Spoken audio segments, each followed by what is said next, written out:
Hey everybody, it's Kelly.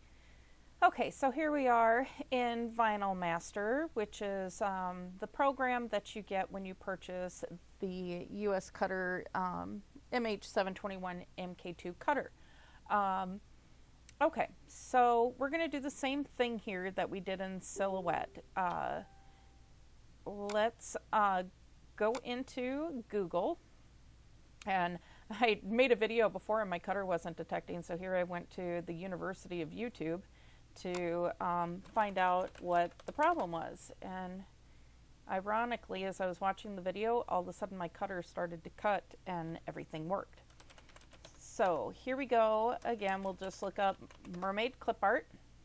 Again, I don't want all of these colored images, so I'm going to click on tools and just go ahead and knock it down to the black and white alone. Here's the image that I would like to trace, so I'm going to go ahead and open my snippet tool and click on new and go ahead and now when it's got this down here and it pops up with the size of the image, it's going to grab that, so I'm just going to click on it to redo it until that does not pop up on the image. So I'm going to grab that image and then right click and copy it, go back into the Vinylmaster and paste.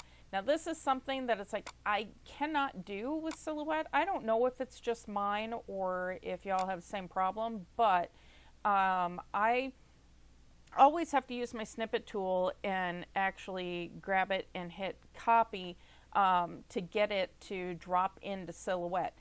If I don't do that, it just won't paste it into Silhouette. So for example, if I go back to Google here, I can just right click this image and copy it and go into Vinylmaster and paste it right from there without having to open up my snippet tool to do it. But for some reason, Silhouette makes me use the snippet tool every time. Okay, so here's my image. Now you can kind of see when I move it around, I don't know how clear it's showing on the videos on Facebook, but there's a box. If I bring it over that, there's a box around it, and we don't want that. And if I tried to cut this image right now, it doesn't even give me the cut select button that will appear down here because it's not going to cut this image. Just like in Silhouette, you've got to trace it first or it's not going to cut it. So in this particular program, you click on Vectorize. And if I say I moved the smoothing all the way up and the corners all the way up and I trace this image, you see how it gets rid of some of the detail around the face? So I'm going to move those two back down and trace it again, and there's the detail that I want to keep in her face. So I'm going to go ahead and accept that, and now this image is ready for me to cut. And you know that because the Vectorize button is gone and the Cut Select button is now here. So now you can size it. Now this little lock right here, if it is locked, I can adjust the size and say I want it 1.5. It's going to automatically scale this image. So it's going to say, okay, Kelly, if you want it 1.5 inches wide, to keep it in proportion, it's going to be 2.298 inches tall. And if I wanted it taller, I would have to manually do that. If I tried to just put it in here, it's going to, again, proportion the width to 1.4, and it's no longer 1.5. If I want, like Silhouette, where I can have total control of the size of that image, I want to unlock this little lock.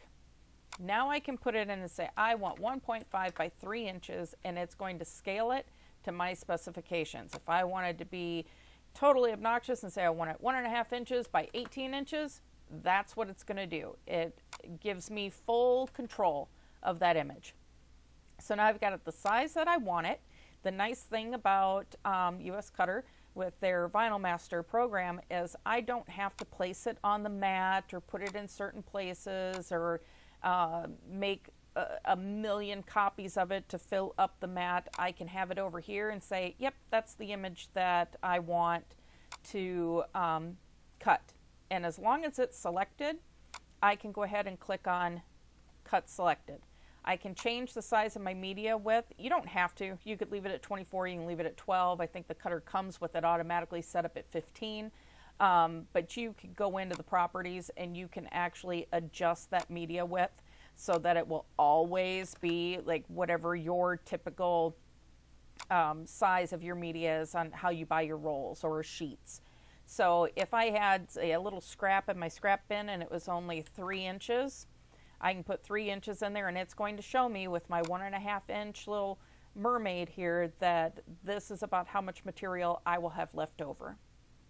You want to make sure that you have your mirror turned off so that she cuts in the right direction. This is not HTV that we're cutting. It's going to be Oracle 651. So you cut it vinyl side up and you cut it in the direction that you would want to see it. You do not cut it reversed like you do HTV. And then at that point, you're ready to cut. You'll select Cut Now. And at this point, it's showing you, here it is. I could raise up the number of copies of I wanted. If I want 15 of them, 20 of them, 50 of them, I can go ahead and adjust that number right there and then click Proceed with Cutting, and the cutter is going to take off and get started. So that's pretty much it, kind of the just a simple way to take an image out of Google and put it into Vinylmaster. If you have any questions, post them below.